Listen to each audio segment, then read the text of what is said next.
Okay, here we are.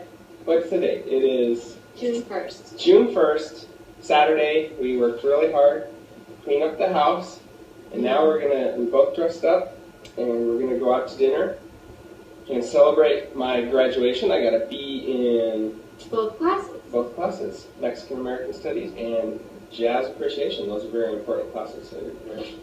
No more school. So that's really fun. And Jewel is 7.5 months, right? Yep, almost. Well, gosh, she's coming along. Getting big. Okay, so that's all there is, and we just wanted to record this. And See you later. good night. That video can never be recreated ever again. Reason why is because that soon-to-be dad is now soon-to-be dead. ALS, or Lou Gehrig's disease, is slowly killing him. Nothing ever is the same after a terminal diagnosis. Everything seems dark and depressing. But is that really so? Can someone actually live a happier life knowing their clock has been cut short? That's what I've decided to figure out.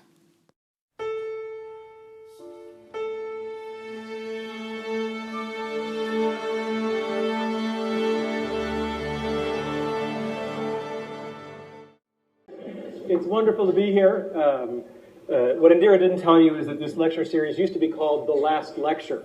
If you had one last lecture to give before you died, what would it be? I thought, damn, I finally nailed the venue, and they renamed it. So, in case there's anybody who wandered in and doesn't know the backstory, my dad always taught me when there's an elephant in the room, introduce them.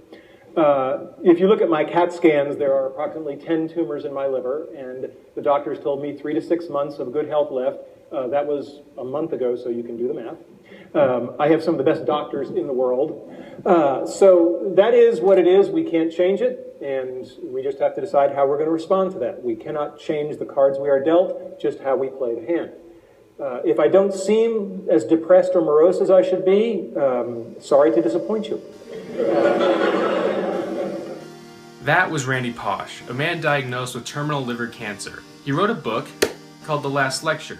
In this book, he talks about that speech, and as well as a few lessons that he learned and a few things that he holds dear to him as well.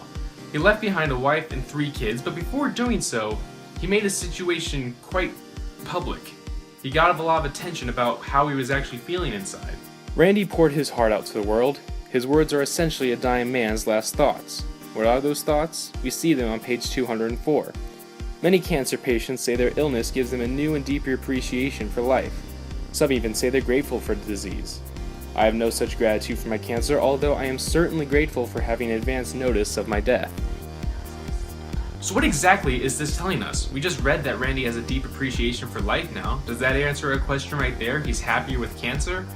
Well, it's actually a little bit more complicated than that. Part of the reason Randy made his situation so public was because he wanted to make a lasting impression on his children before he died.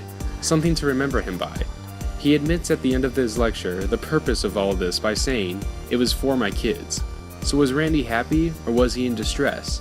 I for one know the word distress isn't found in the definition of happy. So I think it's time we move on from Randy. I don't think analyzing one person is going to give us an answer that easy. It's time we bring numbers and a few theories into this question as well.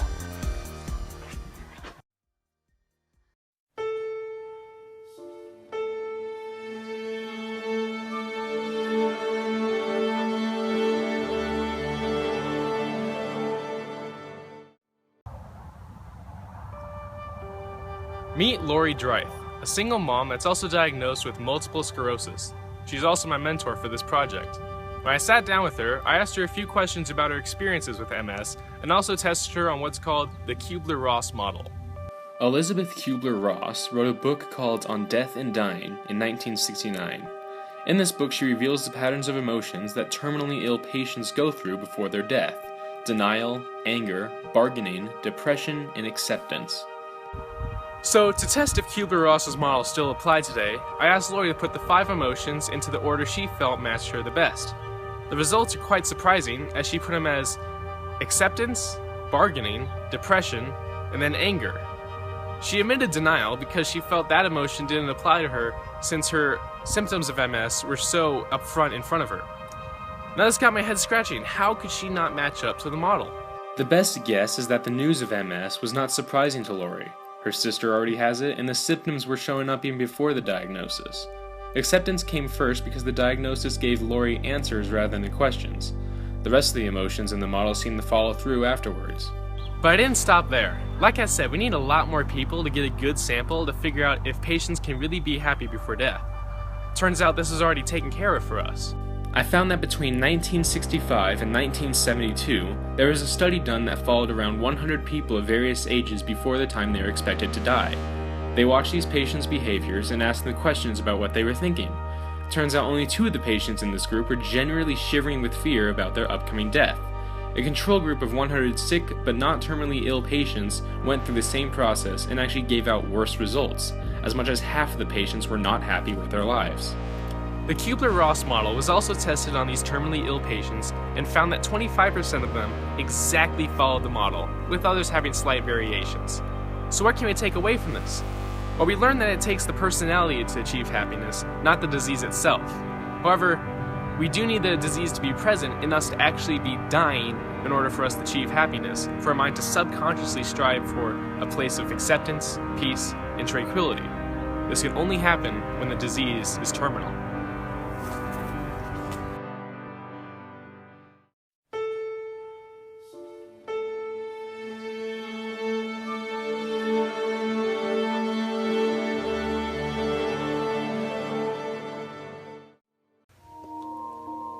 How are we going to enter death? Is it scary? Should we welcome it? What is life like after death? These are the questions that people ask themselves when they're about to die. Maybe the idea of death is actually better than life itself. This is when assisted suicide comes into play.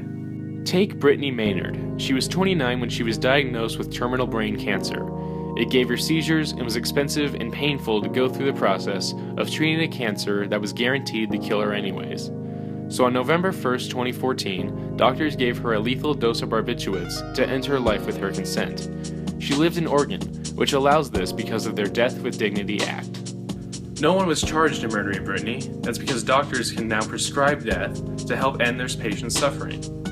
Of course, before November 1st, Brittany and her family traveled across the globe to do whatever she wanted to do.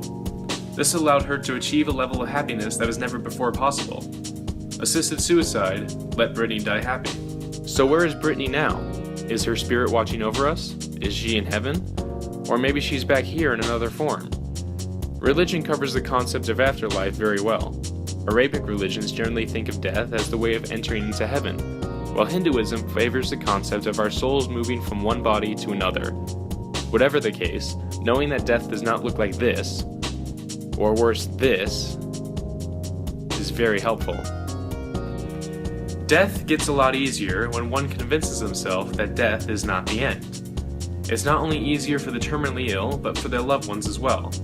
I like to think that my grandma, who died 15 years ago, is still watching from above, seeing me and my brother grow up. Of course, this is just my interpretation of the afterlife, and anybody's interpretation is just as good as well. But it is important to take a shot at it, because if you don't, your chances of achieving happiness before death have dropped dramatically.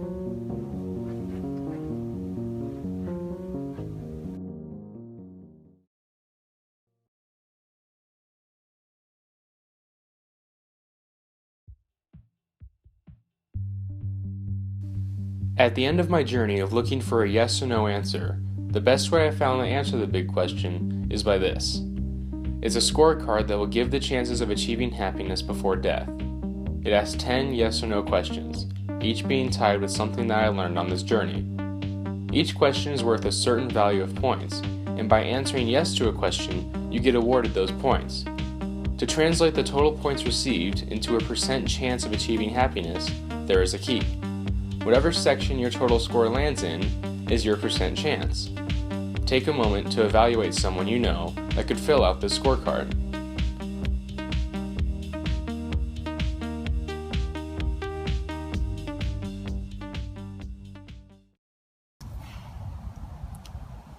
I wish I could say that every person on the brink of death dies with a smile, but unfortunately that is not the case. Of course, no one likes to die from a terminal illness, but it sure is helpful to have an early notice. I often heard from these people, who were so happy in the situation they were in, say, I wish it didn't take a terminal illness for me to think this way. They had a new, deep appreciation for life, a feeling that could have easily been achievable before their diagnosis, but instead it happened after. It doesn't take cancer or ALS to look at life how a prophet or monk does. Anyone can do it. The difference is that no one has the motivation to do so before the clock starts ticking. A goal needs to be set to make a life that everyone would want to live. That way, if a terminal illness does come knocking on the front door, there'll be no reason to be filled with regret and struggle to find peace with oneself. Happiness can always be achieved before death. However, how soon do you want to wait before it's too late?